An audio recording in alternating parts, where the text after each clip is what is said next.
let the words of my mouth and the meditations of my heart be acceptable in your sight, O Lord, my strength and my Redeemer. Before communion, some priests use a lavabo, like this one, to represent a spiritual washing of the hands. A deacon or appointed layperson pours water on the fingers of the priest into the bowl.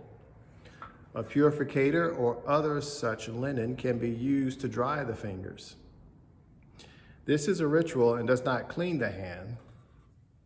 For that, I use hand sanitizer, which is often a combination of rubbing alcohol and aloe. Soap and water is really the best method, as you know. And some sing as they do it, happy birthday. My favorite one was washing and singing to the doxology. You might have seen the one of the choir in their cassocks, demonstrating the right way to do it with soap and water. Last year, I recall someone demonstrating the washing of hands the way surgeons do.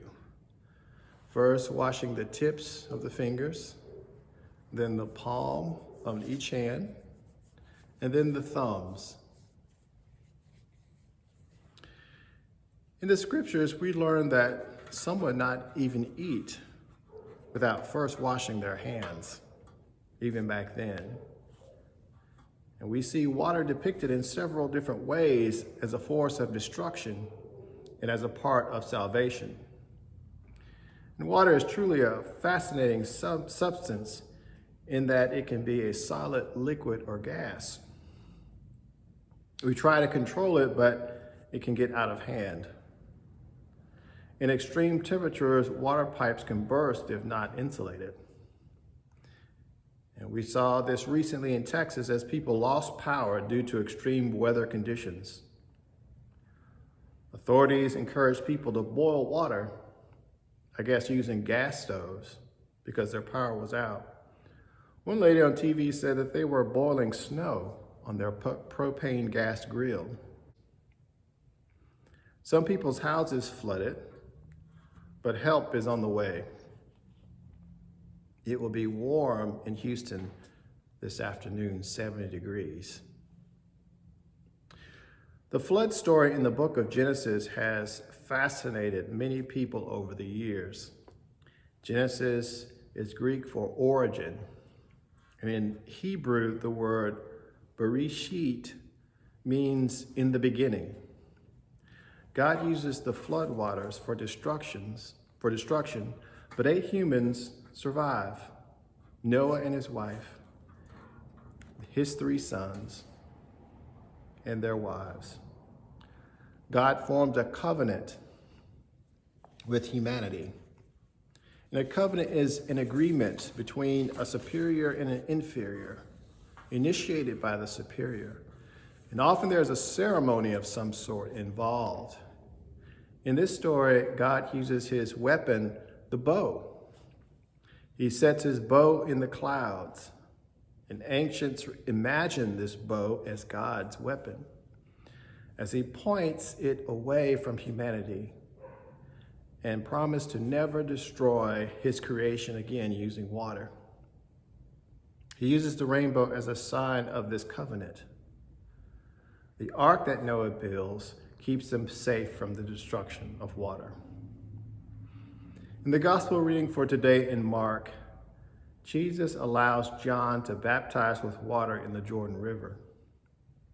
The tearing of the heavens, the voice of God, and the descent of the Holy Spirit like a dove makes it a supernatural event by all who witnessed it. The Spirit then leads Jesus to the wilderness. The Bible represents the wilderness sometimes as a wild and untamed place or pasture, or a dry, arid place, or rocky terrain. In the wilderness, Jesus is tempted for 40 days. And 40 is significant as it echoes the 40 days Moses was on the mountain and the 40 days that Elijah journeyed. Beforehand, for Elijah, a cake was placed by him to eat so that he would have the strength to make the journey. Jesus also fasted for 40 days, and he was tempted by the devil. The other synoptic gospels indicate just how he was tempted, but not here in Mark. The epistle connects the two. In this letter, 1 Peter attributed to Peter to the churches, he tries to encourage them. Many, by becoming Christians, have fallen out of favor in their communities. They have become marginalized and left out socially. In the reading, Noah is referenced as well as the baptism of Jesus. Water ties the two events together. In one, water is used for destruction, namely the flood account, and in the other, the water of baptism is used in our salvation. So the encouragement is that Christ also suffered. He knows your pain and what you're going through. He died but was made alive in the Spirit. And 8 persons were saved in the Noah account through water. This prefigured baptism came before, now saves you, saves us. And this is not just about removing dirt from the body, but it's through Christ, who now sits at the right hand of God as an appeal to the Father. Water is really a fascinating substance. It can be a solid, liquid, or gas. A former rector of St. Mary's in the Highlands told me about a book called The Color of Water. It was about a Jewish woman raising her black sons. Water has no color. It is a weak substance, yet it can take on the strength of wine, dilute it and make it weaker. It is also a strong substance and can cause destruction, as in the case of the flood story, where God creates a covenant with humanity and all of creation that he would not destroy it again with water. They, the church, is the ark as it courses through the waters of baptism of Jesus. So be encouraged. Like you, Jesus knew temptation. However, Jesus was without sin. If you fall down, especially during these 40 days, get back up and keep going. The Lord is with you. Your Lenten discipline during these 40 days is between you and the Lord. I invite you to mark it in some way. This is just the first Sunday in Lent. There's still time to be creative through writing, collecting, journaling, drawing, painting, reading, praying, fasting, and giving.